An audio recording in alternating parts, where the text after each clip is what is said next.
Quiet rancher saw a Diné woman chained in town he freed. Kia and lit the fuse on a corrupt regime. I've seen plenty of wrong things in my 45 years, from blood-soaked battlefields to the dimmest saloons on the borderlands, but nothing had prepared me for what stood chained to the post outside Sheriff Vernon Hayes's provisionals, right here in Black Mesa Station. The young native girl couldn't have been more than 20. Heavy iron shackles cinched her wrists, her deep dark eyes staring straight ahead into the endless void, while the townsfolk walked past like she was part of the rotting wooden furniture. What shocked me more than her desolate presence was how damn normal everyone treated it. Mothers pulled their children closer. Men tipped their hats to Sheriff Hayes, who was standing nearby counting shining coins. The girl herself stood still and rigid as carved stone. I dismounted my horse, Dust Devil, slowly, my weathered hands gripping the reins tighter than necessary. The old scar on my left shoulder, a painful relic from Shiloh I'd been trying to forget, suddenly throbbed like an undeniable reminder. The main street of Black Mesa Station, a small, dusty mining and railroad stop in the Arizona Territory circa 1885, buzzed with its usual afternoon commerce, but something felt deliberately orchestrated about the scene before me. I'd been away for 2 days checking water sources for my cattle on the western range, and now this. The girl wore what remained of her Diné, Navajo, traditional dress, torn and stained with red dust, her long black hair hanging loose around shoulders that trembled slightly despite her rigid posture. I approached the store entrance, forcing my steps to remain casual. Sheriff Hayes, who also served as the local merchant, glanced up from his coin, counting, that familiar, greasy merchant smile spreading across his round face. The man had always struck me as too eager to please, too quick with explanations nobody asked for. "Afternoon, Caleb." "Fine weather we're having," Hayes chirped, his voice slick as axle grease. I nodded toward the girl without meeting Hayes's eyes. "What's this about?" Hayes's smile flickered for just a moment. "Oh, just a legal acquisition, Thorne. Got the papers right inside if you're curious. She's helping with some work around town. Nothing for folks to worry about." His fingers drummed against the wooden counter he'd set up outside. It was then that her eyes met mine, and I saw something that made my chest tighten. Not pleading, not desperation, but a kind of resigned awareness that cut deeper than any cry for help. She knew exactly what was happening to her. Worse, she'd accepted it. I felt my jaw clench involuntarily. This is not something I can ride past. The wound of the forgotten soldier screamed at me. What kind of work requires chains? The question hung in the air between us. Hayes's drumming fingers stopped. Around us, the normal sounds of town life continued, but I noticed how conversations had grown quieter, how several townsfolk had found reasons to linger nearby. Doc Elias, the town's older doctor, emerged from his office across the street, medical bag in hand, but stopped when he saw the gathering. "Well," Hayes cleared his throat, "sometimes folks need guidance, structure. You know how it is with their kind." Those last words struck me like a physical blow. I'd heard that phrase before, usually preceding something that made my stomach turn. My eyes found the girl's again, and this time I saw the slightest shake of her head, a warning. Hayes was still talking. Something about legal documents and territorial authority, but I wasn't listening anymore. I was studying the chain that connected her wrist to the post, noting its weight, its position. Most importantly, I was remembering my father's last words before consumption took him. Sometimes a man's got to choose between being comfortable and being able to sleep at night. The girl's eyes widened slightly as she watched understanding dawn on my face. She shook her head again, more urgently this time, but Caleb Thorne had already made his choice. The question now was whether Black Mesa Station was ready for the consequences. I walked directly to my horse, Dust Devil, and pulled a pair of heavy wire cutters from my saddlebag.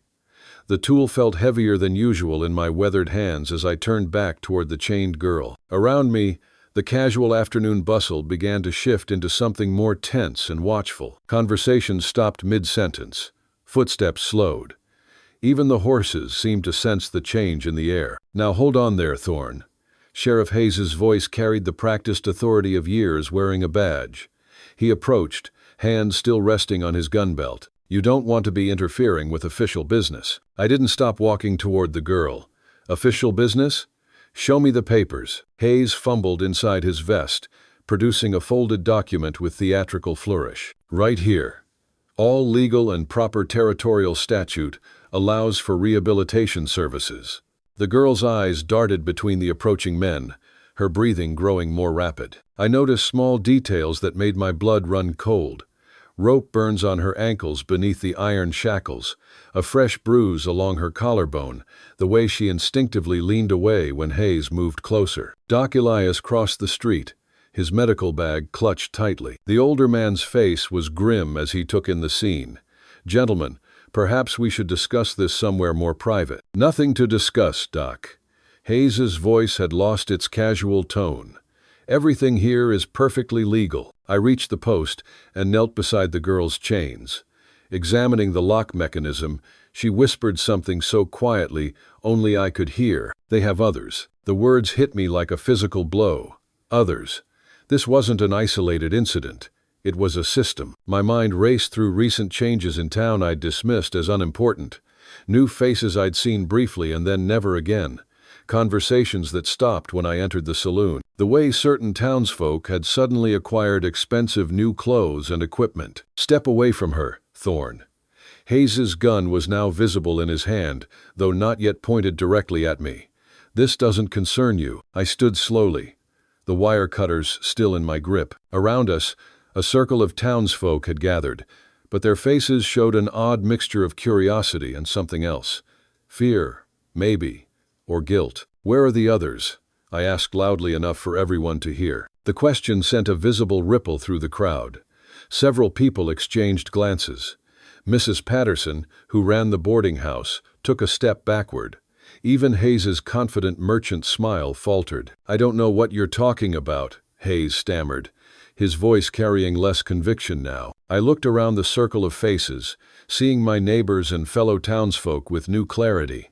How many of them knew? How many were involved? How many were simply too afraid to speak up? The girl's whispered words echoed in my mind. "They have others." Doc Elias cleared his throat. "Caleb, perhaps we should all take a moment to—" "No." I cut him off, my voice carrying across the street. "No more taking moments. No more looking the other way." I raised the wire cutters toward the girl's shackles. The metallic click as I positioned them around the chain seemed to echo like a gunshot in the sudden silence. Sheriff Hayes raised his weapon. "Last warning, Thorne." But as I prepared to cut through the chain, the girl grabbed my wrist with both hands, her fingers digging in desperately. When she spoke, her voice carried clearly enough for half the street to hear. "They killed the last one who tried to help." The girl's words sent a shock through the gathered crowd that was almost visible.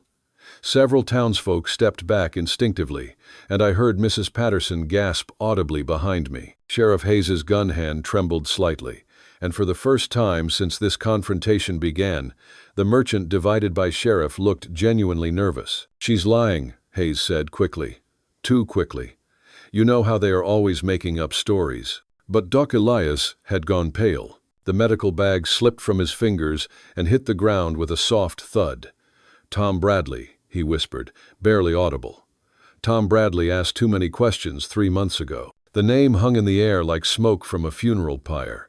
I remembered Tom Bradley, a traveling surveyor who'd stayed in town for a week, asking about missing native people. They'd found his body in the river, written off as an accident, drunk, and fallen in according to the official report. "Shut up, Morrison." Hayes's voice carried real menace now. "You don't know what you're talking about." But the doctor wasn't backing down. Years of seeing the aftermath of violence had apparently reached a breaking point. I examined the body. Vernon. Those weren't drowning injuries. Someone beat Tom Bradley to death before he went in that water. The revelation rippled through the crowd like wildfire. I felt the girl's grip on my wrist tighten. But I also sensed something else. Hope flickering in her dark eyes for the first time. "Business transactions." My voice carried an edge that made several people flinch.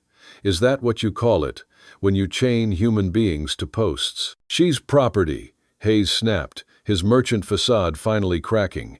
"Legally acquired property. The territorial government recognizes." The girl released my wrist and stood as straight as her chains allowed. When she spoke again, her voice carried a strength that hadn't been there before. There are 6 others hidden in the old ore processing bunker north of town. The metallic snap of the chain breaking echoed like thunder across Black Mesa's main street. The broken chain fell to the dusty street with a metallic clatter that seemed to echo forever in the sudden silence. If you enjoy the story, hit that subscribe button right away. And if you don't, then just hit the like button anyway to keep more Wild West love stories coming. Hayes's finger tightened on the trigger, but before he could fire, Kia stepped directly between him and me. Her freed hands were raised in a gesture that was both surrender and pure, unyielding defiance. "My name is Kia," she said, her voice clear and strong, cutting through the stunned silence.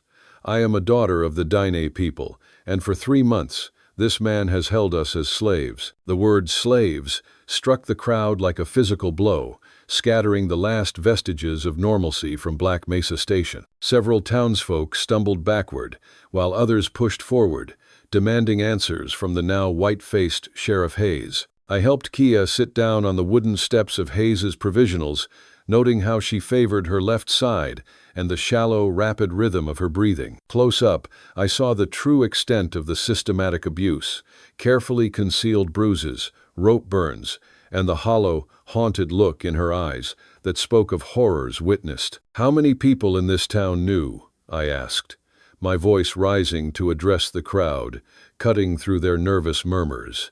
"How many of you saw the signs and chose to ignore them?" My question sent waves of uncomfortable silence and new suspicion through the gathered people. I spotted the town's local magistrate trying to slip away, and the town blacksmith, Jake Potter, suddenly couldn't meet anyone's gaze. Hayes, recovering slightly, attempted to regain control. "This is all nonsense. Territorial law clearly states, 'Show us the bunker.'" The interruption came from Father Santiago, the elderly priest of the local mission, his weathered face set with quiet, unwavering determination. "If what she says is true, show us the bunker right now." "There's nothing to show," Hayes snapped, but sweat was beading on his forehead despite the cool evening air of the high desert. Kia struggled to stand, waving off Doc Elias's attempt to steady her. "They move us every few days. The ore bunker, then the old warehouse by the creek, sometimes the root cellar behind the mission." Her eyes found Father Santiago's. "Yes, behind your mission, Father. They used the Lord's house to hide their evil." The priest's face went ashen, the weight of betrayal crushing his years of innocence. The crowd's anger was reaching a dangerous pitch. Fingers were pointing, and Black Mesa was on the verge of tearing itself apart. But I noticed something else. 3 of Hayes's known associates were quietly mounting their horses and riding hard towards the North Road, the direction of the abandoned ore bunker. "They're warning the others," I yelled, pointing to the departing riders. "They're going to move the prisoners." Father Santiago stepped forward, his voice carrying the moral authority of his calling. "Then we go now, all of us. We end this today." Sheriff Hayes raised his gun again, aiming at the priest. "Nobody's going anywhere." But as he spoke, I heard the distinctive sound of rifle bolts being pulled back. I turned to see Doc Elias holding an old hunting rifle, its barrel trained steadily on the sheriff. Behind him, 3 more townsmen had produced weapons of their own. "Drop it, Vernon," Elias said quietly. "It's over." Hayes's face twisted into something ugly and desperate. "If I go down, I'm taking all of you with me." He aimed not at me, but directly at Kia's heart. The crack of Doc Elias's rifle split the air before Hayes could pull his trigger. The sheriff's gun flew from his hand, and he stumbled backward, clutching his shattered wrist. Kia hadn't even flinched, watching Hayes writhe on the ground with an expression of weary recognition, the knowledge of violence she'd seen too many times before. I tied Hayes up, my movements efficient and cold.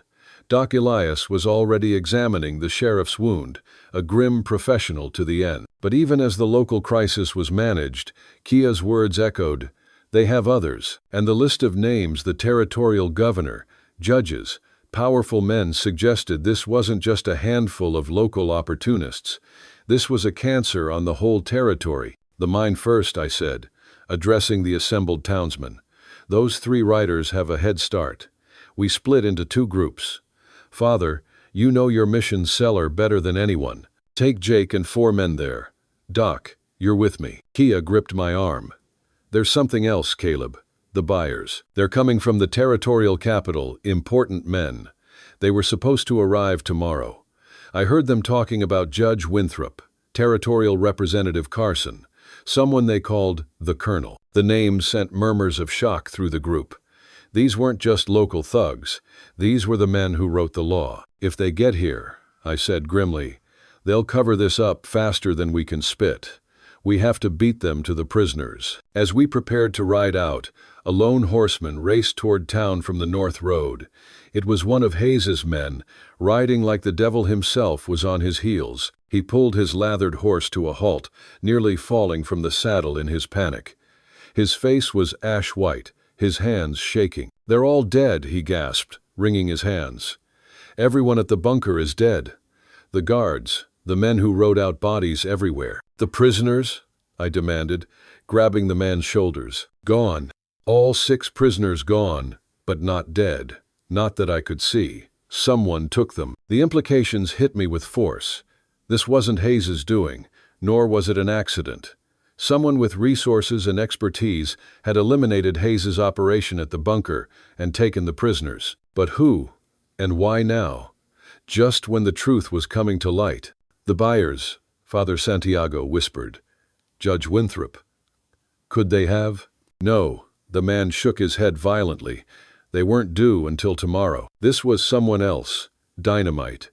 Professional work. They collapsed the entrance. Doc Elias checked the bound Sheriff Hayes. Clyde's unconscious. This isn't from the bullet wound. Someone drugged him. A chill went through us all. They'd been so focused on the street drama that they'd missed someone moving among them with deadly purpose. Someone who could collapse a mine, eliminate armed men, and drug a prisoner without being noticed. We need to get to the mission, I said urgently. If they took the bunker prisoners, the ones hidden behind the church might be next. Before we could move, young Billy, the magistrate's son, came running down the street. Tears streaked across his face. My paw. Someone said my paw went to the mine. Is it true what Mr. Hayes said? Is my paw really? The magistrate had been one of the 3 who rode out to warn the bunker. Looking at his son's terrified face, I felt the weight of our actions. In trying to do the right thing, we'd triggered something much bigger and more dangerous. Then, the distinctive crack of rifle fire echoed from the direction of the mission of the Holy Cross. Not one shot, but several, followed by shouting and the sound of breaking wood. The mission. Father Santiago gasped, his face white. As we stood frozen, I realized we were no longer dealing with local corruption. Someone was systematically eliminating everyone connected to this operation, and they were working with military precision. The question was whether Black Mesa's impromptu rescue party was about to become the next target. If you like Wild West love stories or Wild West stories, drop a bunch of 1 second and your place in the comments for the Wild West Love channel. Tell me where you're listening from so I don't feel so alone out here. The ride to the mission took less than 5 minutes, but every hoofbeat felt like a hammer drop on the anvil of a gallows. Mesquite ripped at our legs as we cut across the scrub. Smoke smeared the sky like charcoal on a church wall. By the time we slid from our saddles, gunpowder hung on the air spent, not fresh, and that silence that follows killing had settled in. A quiet so complete it made you hear the blood in your ears. The mission of the Holy Cross crouched behind its low adobe walls, humble as a prayer and torn open like a confession. The back door to the root cellar had been blown off its hinges and lay twisted in the dust like a broken rib. The mission yard was a map of violence, drag tracks, scuffed boots, dropped cartridges, and bodies. Not townsfolk. Not Hayes's hired scum. Uniformed men. Military, Doc Elias said, kneeling at the first corpse. He rolled the shoulder to see a patch, then frowned. Not army regulation. These cuts, they're close, but wrong. Father Santiago crossed himself. Lord have mercy. Kia didn't stop to pray. She moved like a blade, straight for the torn cellar mouth, the smoke coiling out as if the earth itself exhaled pain. I followed with my rifle low and my eyes high. The little hall at the bottom of the steps still held the stink of damp grain and old wine. Shackles hung from beams at wrist height. Iron rings in the wall scuffed raw. 2 straw mats were ground flat, stained near black. Someone had scratched lines into the adobe.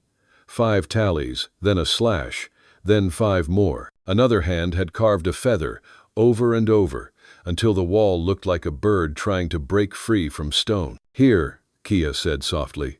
She knelt by a corner post where the mud was darker, fresher.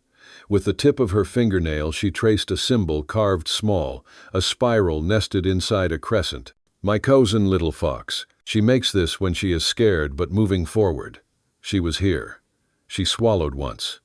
When she looked up at me, the iron in her eyes wasn't rage. It was focus. "We are not too late." I wanted to believe her. But the cellar told a harder truth. They'd been kept here, then lifted out like cargo. Towels torn into bandages lay in a corner. A clay jug had been shattered. Some of the shards were sticky with something that wasn't water. On a beam above the nearest shackle, someone had burned a ring with a hot nail, the kind of mark men use to count shipments. They weren't hiding shame down here. They were keeping inventory. Bootsteps scraped at the top of the stairs. I turned and lifted the Winchester, and Doc hissed before I could fire. "Easy, Caleb, it's me." He came down with a lantern, and the steady hands of a man who's held more dying than living. The light pushed the shadows to the corners, and somehow made the room worse. On the far wall, faint but unmistakable, were chalk marks like a schedule. Creek 3rd night, or 5th, cross 7th. A Chirquit. Kia stood and moved to the wall as if answering an altar call. "They rotate us so no one looks long and asks questions." Doc's jaw tightened. "Until today, we climbed back into the light to find Father Santiago with a wounded man propped against the mission steps. He wore that near-army coat, but his chevrons were wrong, and the stitching on his collar too fine for issue. Blood soaked the side of his shirt. He blinked up at us, pale as new flour. "Who are you?" I asked. His mouth worked around sand. "United States Marshals Service," he said, each word dragged like a crate over gravel. "Special Operations, Embedded. Territory Corruption Tasking." He coughed. The spasm shook him and more red came. Doc was already tearing linen. "Save air. Spend words." Rescue and evidence," the man said. "Simultaneous. The ore bunker was a decoy. Primary extraction site. Here." He turned his head and focused on Kia, as if contact with a purpose kept him alive. "We came for you. For all of you." "Where are they?" Kia asked. She didn't flinch, didn't cry. She had a ledger open in her head and was writing this man into a line between horror and hope. "Gone," he said. "Escorted. Safe House East, under federal seal. Witness protocols in play." His eyes glassed and then found me.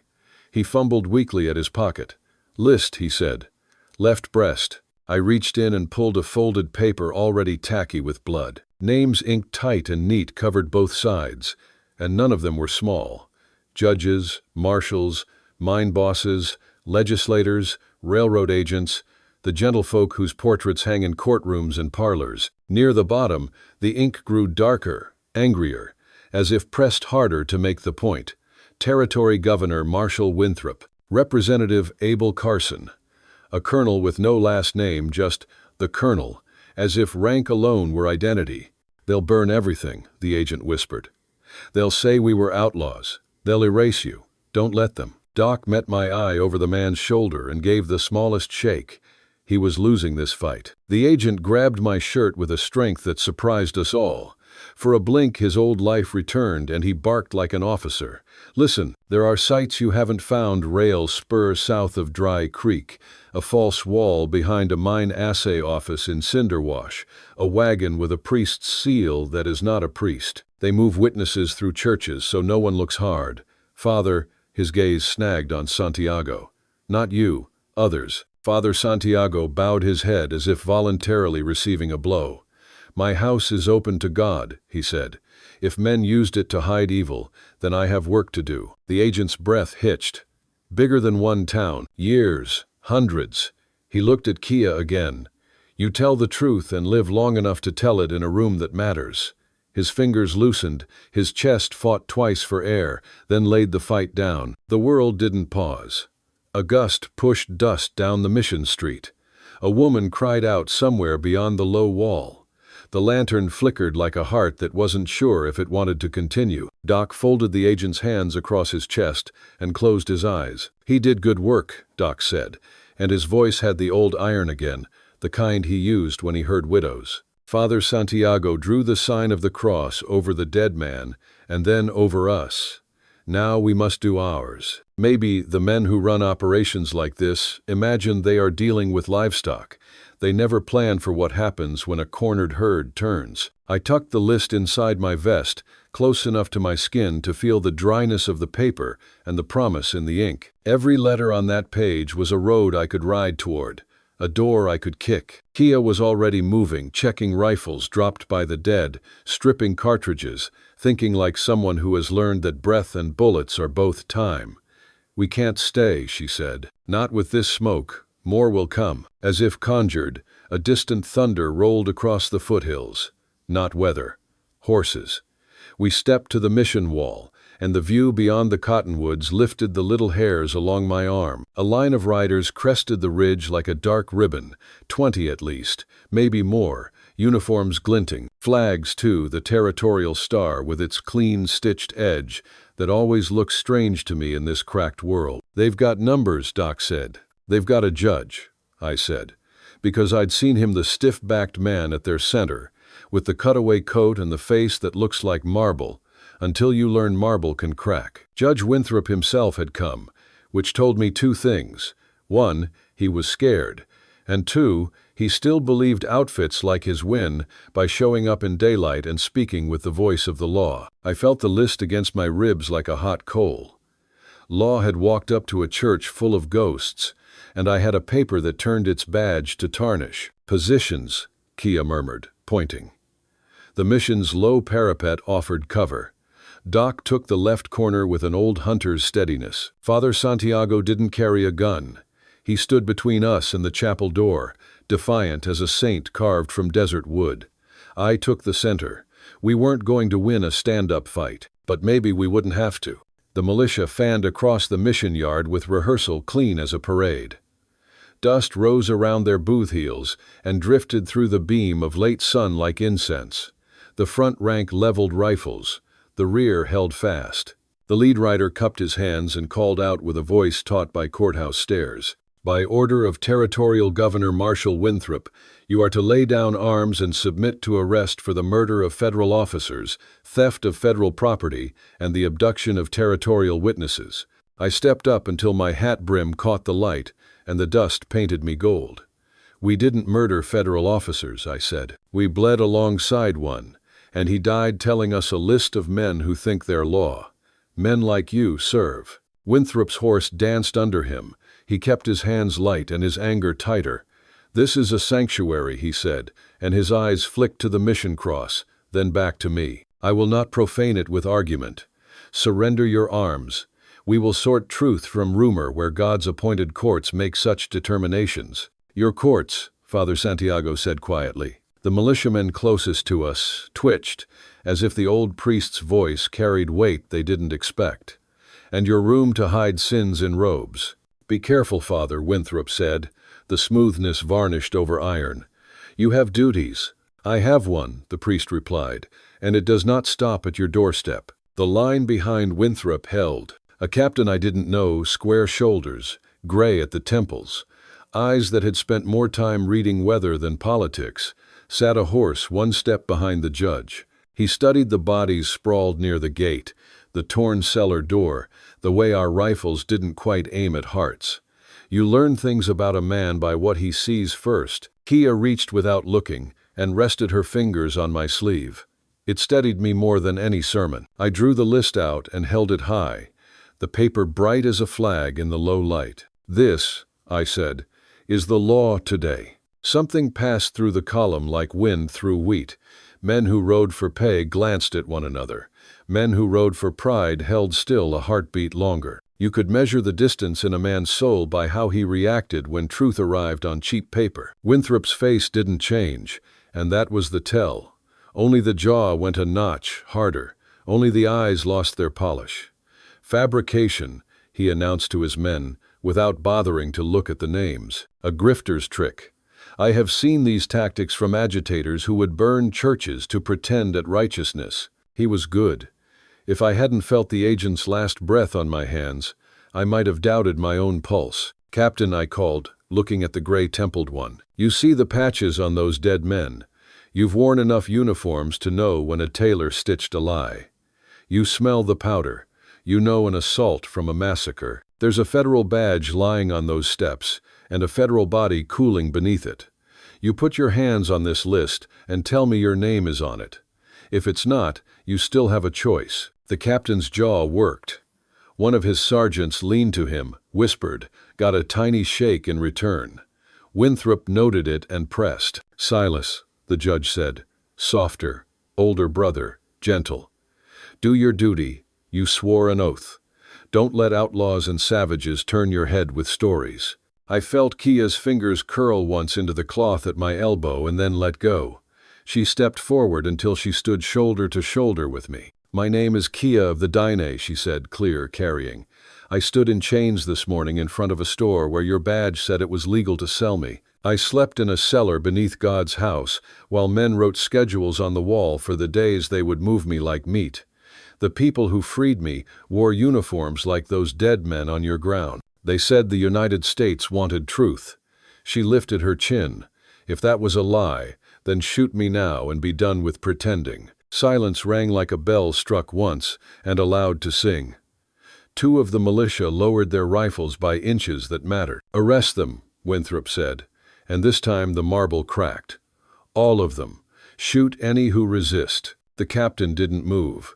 A fly buzzed the corner of my eye, and the slow click of a rifle bolt behind the judge told me one of his closer men had made up his mind faster than his commander. With one loud order, we were all about to fall into the dark. My shoulder, the old Shiloh scar that aches when storms roll, flared like lightning, and I knew that whatever I did next would not be elegant. I was a rancher who'd pulled posts out of bad ground and fought dead wire when it became thorn. This was no different. You wrestle until something gives. I tucked the list back into my vest and set my boots like a man going to his knees in church, and chose to believe that the truth, spoken plainly, could turn a firing squad into a jury. "Captain," I said, "because you talk to the man who still looks like he can look you in the eye. You know a stacked deck when you feel the weight of the cards." This judge brought soldiers to a mission yard to seize federal evidence and silence witnesses.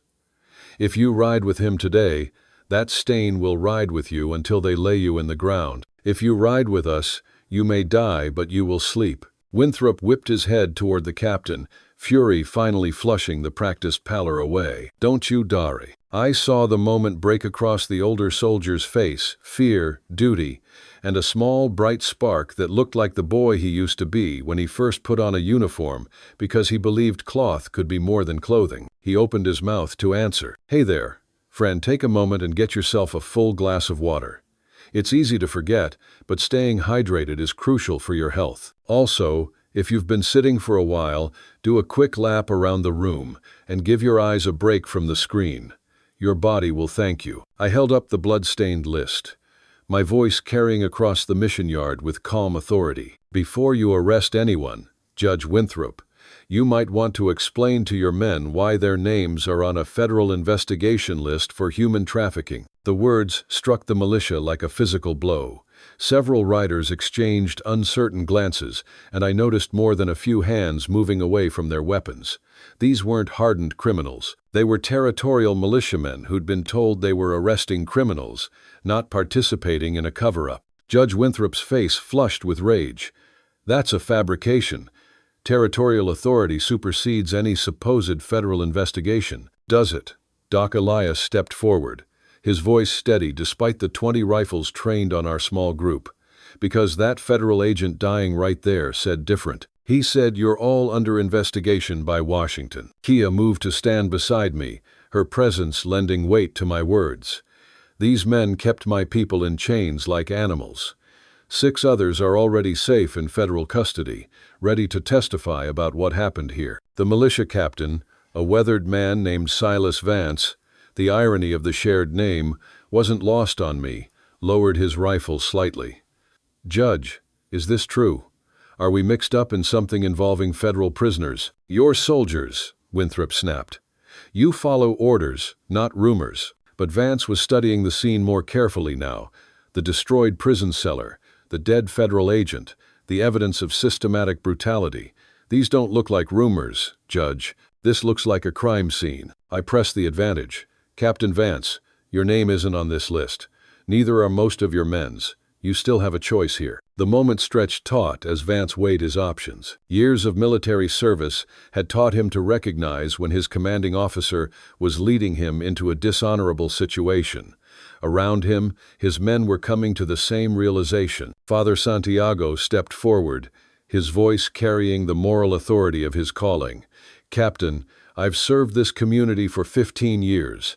I've never lied to you or any of your men. What we discovered today is an abomination that shames us all. But you can still choose to stand with justice." The captain's decision came swiftly. He turned his rifle toward Judge Winthrop, and one by one, his men followed suit. "Judge, you're under arrest for violations of federal law and crimes against territorial citizens." Winthrop's face went white as he realized his authority had evaporated completely. "You can't do this. I am the territorial judge. I have connections in Washington. I'll have you all court-martialed." "Your connections are on that list, too," I replied grimly. "The federal government is cleaning house, starting with you." As Captain Vance and his men secured Winthrop and the few militiamen who'd remained loyal to the corrupt judge, I felt a profound transformation settling over me. Hours ago, I'd been a quiet rancher who minded my own business. Now I was a man who'd helped expose a territory-wide criminal conspiracy and save innocent lives. But the fight wasn't completely over. One of Winthrop's bodyguards, hidden near the mission walls, saw his chance. He raised his rifle, aiming not at the captain or Doc Elias, but directly at Kia, who was tending to the last survivor. I didn't think. I reacted. I lunged, knocking Kia to the ground just as the rifle cracked. The bullet didn't hit her, but it tore through my left shoulder, the same shoulder as my old war wound. A white-hot lightning bolt tore through me. I collapsed, the pain immense, but the sound of the bodyguard being overwhelmed by Vance's men was a kind of victory music. I had a new wound, not from a war of ideology, but from a war for honor, for justice, and for her. It was the physical price of my choice, the sacrifice required to finally, truly sleep at night. Kia was instantly beside me, her eyes wide with fear, but her hands steady. She tore a strip from her traditional dress and pressed it hard against the wound. "You fool, Caleb Thorne," she whispered, a fierce tenderness in her voice. "You could have died for a man who means nothing." I died for no man. I gasped through the pain, managing a grim smile. I lived for what's right. And for you. Doc Elias reached us, his face drawn. "Damn it, Caleb, you just bought yourself another scar to remember." He got to work immediately, his focus absolute. As I drifted on the edge of consciousness, I heard Captain Vance's voice. He saved the woman's life. He took a bullet for her. "Gentlemen, we may have started this day as soldiers of a corrupt regime, but we end it as men of honor." My sacrifice had been witnessed. The bond forged between me and Kia, the evidence of my commitment to her and her people, had sealed the resolve of the new allies. Justice, in the end, was not about documents or laws, but about the choice to stand up for the vulnerable. And I had made my choice. If you're watching on TV, don't hesitate, grab your phone, and hit subscribe to my channel so you'll never miss out on our amazing characters. The sun had climbed high over the Black Mesa, bathing the mission in a cleansing, fiery light.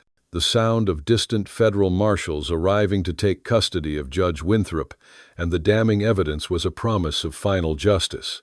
I lay on a cot inside the mission, Doc Elias having finished his work. The pain was still there, a fierce, protective ache, but it was cleaner than the phantom pain of my old war wound. This pain had a purpose. It was the mark of a man who had chosen to be the righteous wolf instead of the comfortable sheep. Kia sat beside me, silent, her fingers tracing the line of my jaw. She had bandaged me herself, her touch lighter than any cotton, yet strong enough to anchor my soul. We didn't need words. Our cowboy love story had been written in the dust, the blood,